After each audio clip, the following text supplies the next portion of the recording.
Good day everyone, this is teacher Angelica Maymaka, your teacher for today. So the discussion is all about system of linear equation under grade 8 level.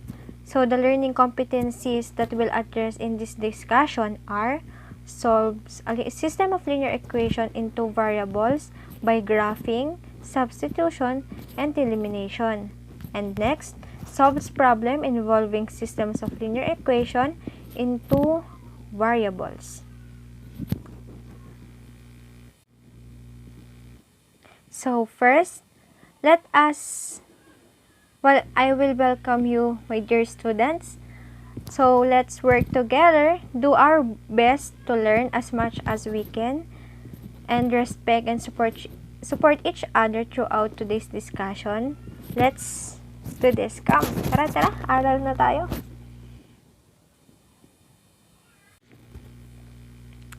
Ayan. Pag sinabi, una, i-discuss natin kung ano yung meaning ng linear equation. So, pag sinabi natin linear equation, it is an equation for a line.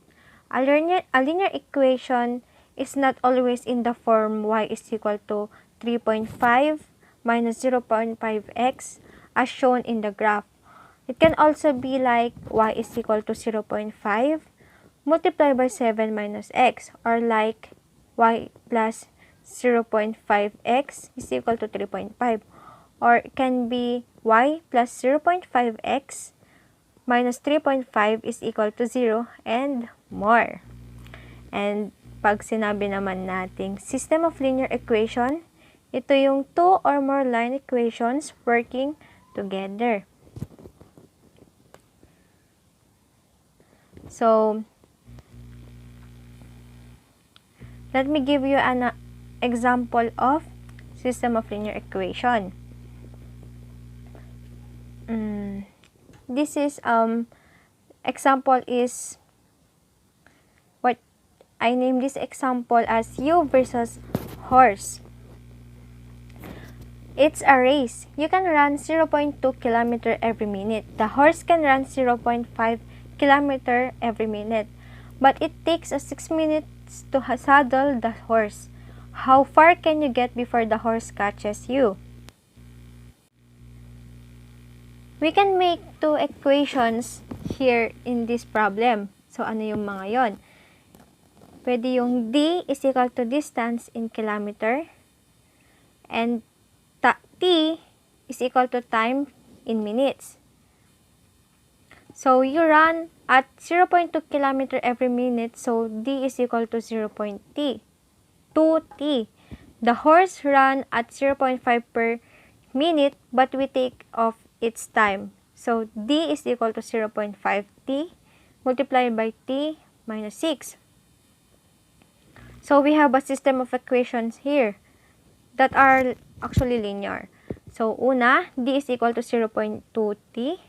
And next is d is equal to 0.5t minus 6.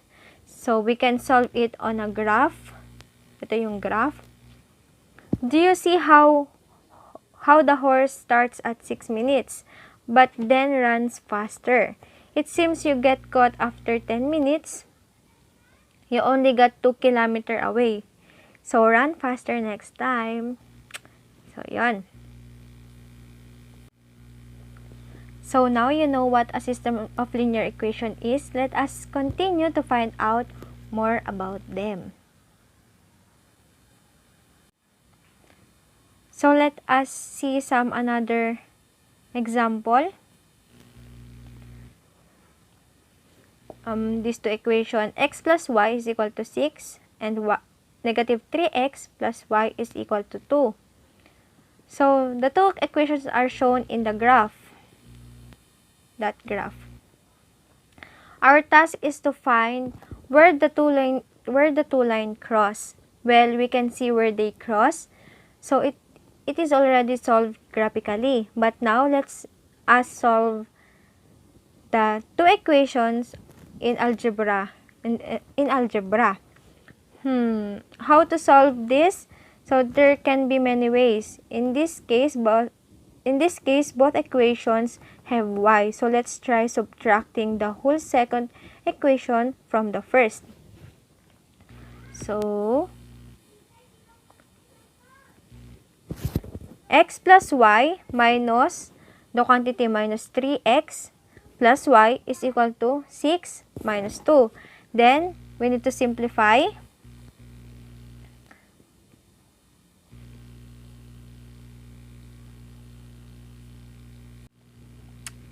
Then, let us simplify it. X plus y plus 3x minus y is equal to 6 minus 2. Magiging 4x is equal to 4. Then, divide both sides by 4. So, the value of x now is equal to negative 1. So, now we know the lines crossed at x is equal to negative 1. Is equal to positive 1. And we can find the matching value of y using either of two original equations. Because we know they have the same value of at x is equal to 1, let us use first the first equation. You can try the second one yourself. So bring out your paper and ball pen. Try to solve it. So x plus y is equal to 6. Then 1 plus, substitute the value of x, which is 1. So, magiging 1 plus y is equal to 6. Then,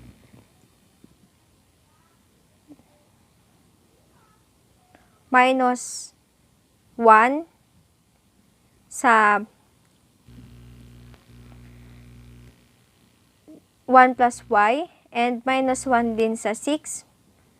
So, ang magiging value ng y is equal to 5. And therefore, the solution is x is equal to 1 and y is equal to 5. There are different methods in solving system of linear equation. Isa na dito yung solving by substitution. There are actually 4 steps in solving substitution. Una na dito is write one of the equations. So, it is in the style variable is equal to, then yung next. Next is replace. Example, substitute that variable in the other equations. Next, solve the other equations. Then fourth, repeat as necessary. So, let's work on an example. 3x plus 2y is equal to 19 and x plus y is equal to 8. So, we can start with an equation and any variable. Let us use the second equation and the variable y. It looks like the simplest equation. Para mas madali, kaya gagamitin natin yung pangalawang equation. So, write one of the equation. So, it is in the style variable is equal to, then we can subtract x from both sides of x plus y to get x plus y is equal to 8 to get y is equal to 8 minus x. So, now our equation looks like this. Ayan.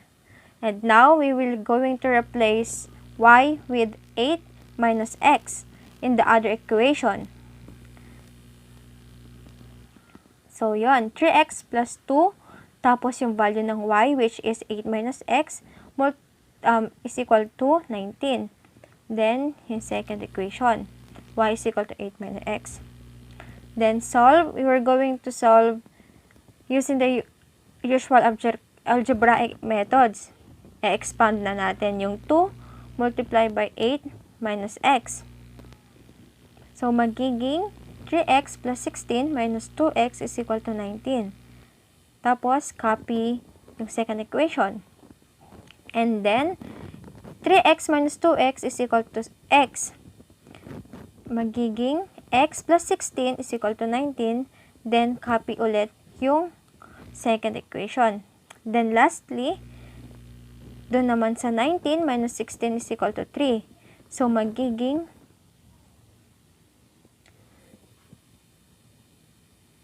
magiging x is equal to 3 na and y is equal to 8 minus x. And now, we know what x is. We can put it in the y is equal to 8 minus x equation. So, y is equal to 8 minus x equation. Isa-substitute na natin yung value ng x sa y. So, magiging y is equal to 5. So, ang ating final answer dito sa example na to ay x is equal to 3 and y is equal to 5.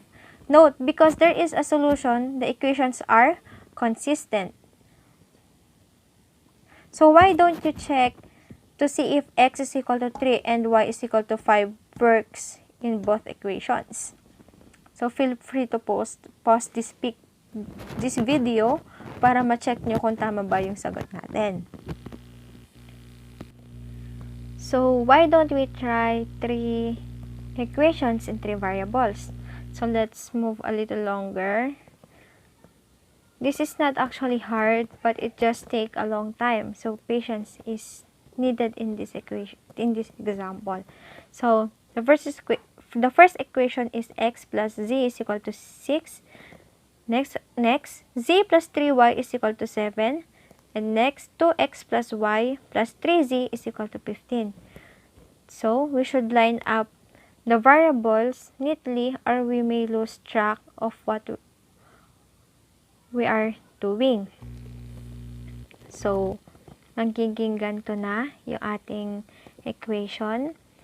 Pag-aalay natin lahat ng x, lahat ng y, lahat ng z, and then yung constant. So, we can start with any equation and any variables.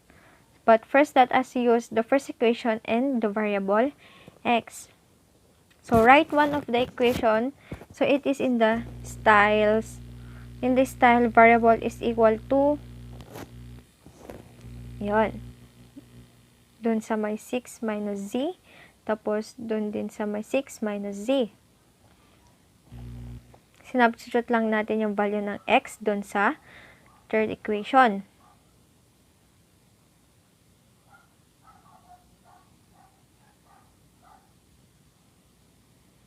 Then, we are going to solve using the usual algebraic expression, which 2 multiplied by 2 the quantity 6 minus z plus y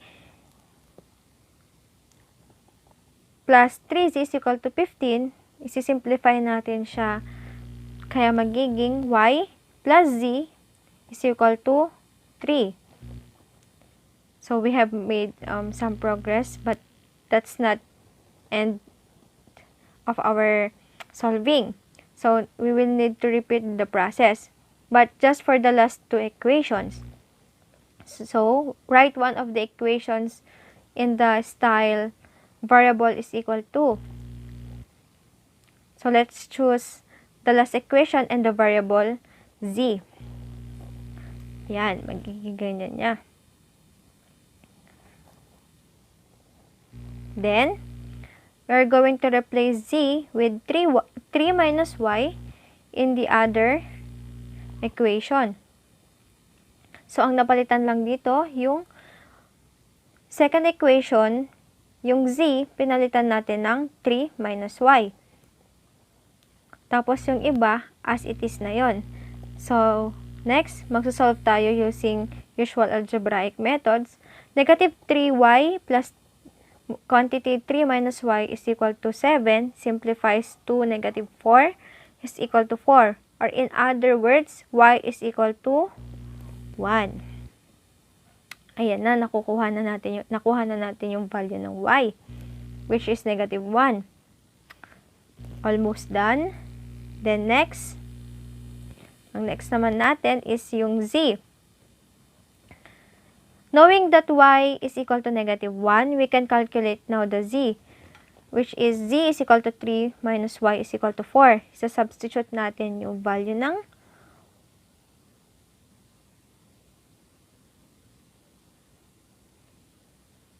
y sa third equation. So, magiging z is equal to 4 na. Then, next, and now knowing that z is equal to 4, we can calculate that x is equal to 6 minus z is equal to 2. Kaya ang magiging x na ngayon is equal to 2. So, yon, nakuha na natin yung value ng x, y, and z. So, the final answer in this equations are x is equal to 2, y is equal to negative 1, z is equal to 4. Actually, in this method na ginawa natin, pwede natin siyang magamit sa 4 or more equations and variables.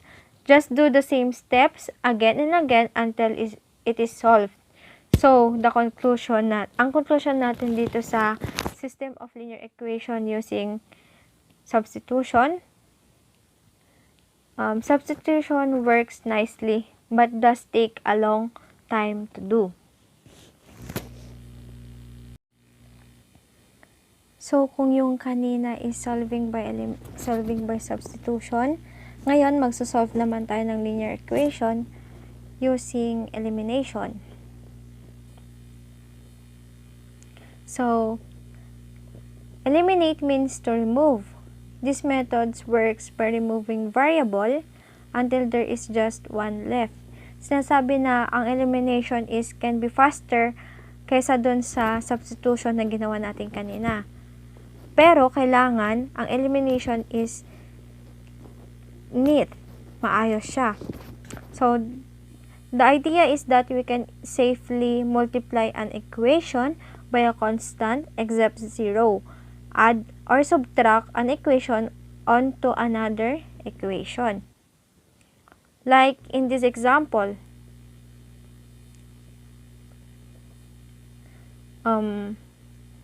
x, ayan. Tapos, multiply mo yung first equation by 2.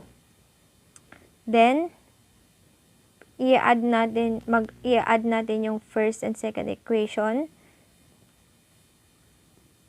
Kukuha yun. X minus 3y plus 2z is equal to 13. Ganyan ang idea ng solving by elimination. So, why can we add equations to each other? Imagine niyo na simple equations like x minus 5 is equal to 3. Tapos, magiging 5 is equal to 5.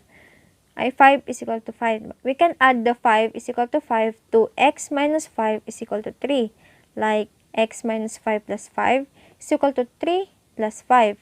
Tapos, makukuha natin yung x. Value ng x, which is x is equal to 8. So, try that yourself, but use 5 is equal to 3 plus 2 as the second equation. It will just work fine because both sides are equal. That is what the equal sign is for. So actually, we can also swap equations around. So the first could become second, etc.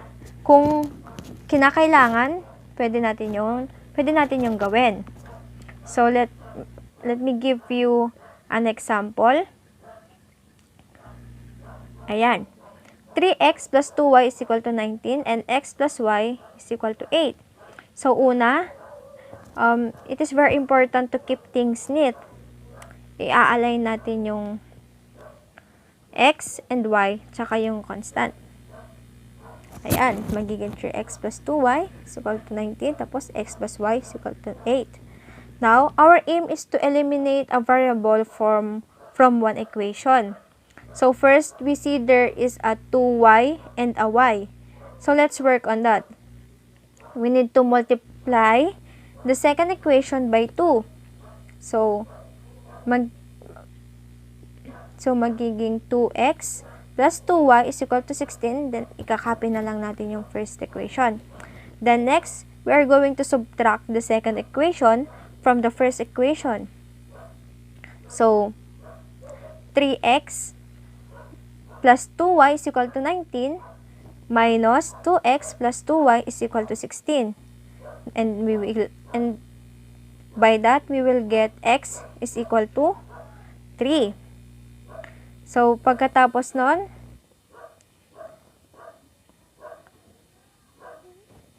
nakita na natin na yung second equation has 2x. So, let's have it and then let's half it and subtract x. So, we need to multiply the second equation by 1/2. Example, i-divide natin siya by 2. So, ang makukuha natin ay by x is equal to 3.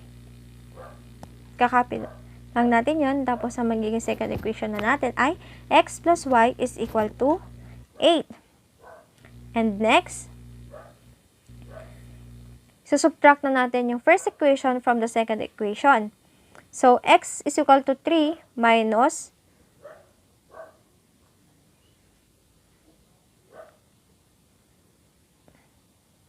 x plus y is equal to 8.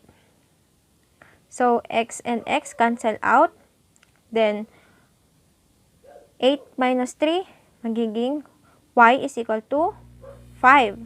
So, there you go. Makukuha na natin yung answer na x is equal to 3 and y is equal to 5. Ito yung magiging graph niya. So, the blue line is where rx plus 2y is equal to 19, which is true. And the red line is where x plus y is equal to 8 is true. And, okay, let's work on another example. 2x minus y is equal to 4 and 6x minus 3y is equal to 3. Lay it out neatly, tulad ng ginawa natin kanina. So, i-align na natin yung x tsaka y, tsaka yung constant. Then, after that, we are going to multiply the first equation by 3. So, 2x times 3 is equal to 6x minus 3 times y will give you 3y and 4 times 3 will give you 12. So, the first equation na natin ngayon ay magiging 6x minus 3y is equal to 12. Then, copy the second equation. Then, next, we are working on the second equation by subtracting it from the first equation. So, 0. So, 6.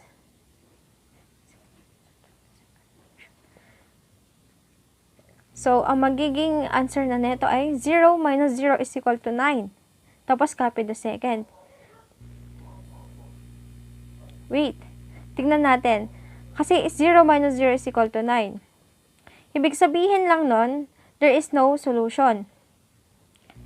Bakit there is no solution? Because yung dalawang equation, dito sa example na to, is parallel lines. Ayan. So, ayun, na-discuss na natin yung substitution and elimination. And your set work is presented here on your screen. So, you need to solve each system by substitution and elimination, then show the graph of each equation. So, number 1, y is equal to negative 4x plus 16, and the second equation is negative 3x plus 8y is equal to 23. And yung pangalawa, negative 3x plus 6y is equal to 24, negative 24, y is equal to 7x plus 22.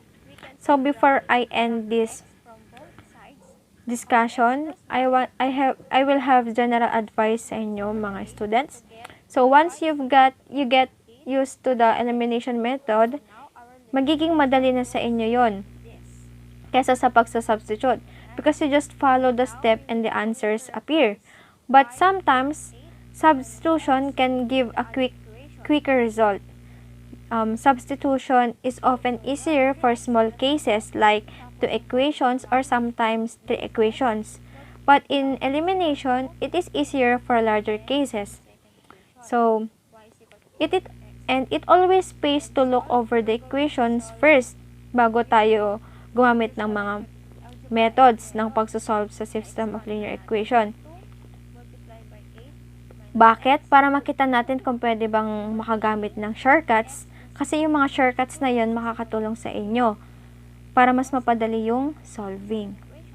So, before I end this discussion, I want you to iwan kayo ng isang quotation na, tell me what and I forget teach me and I may remember, involve me and I learn, according to Benjamin Franklin.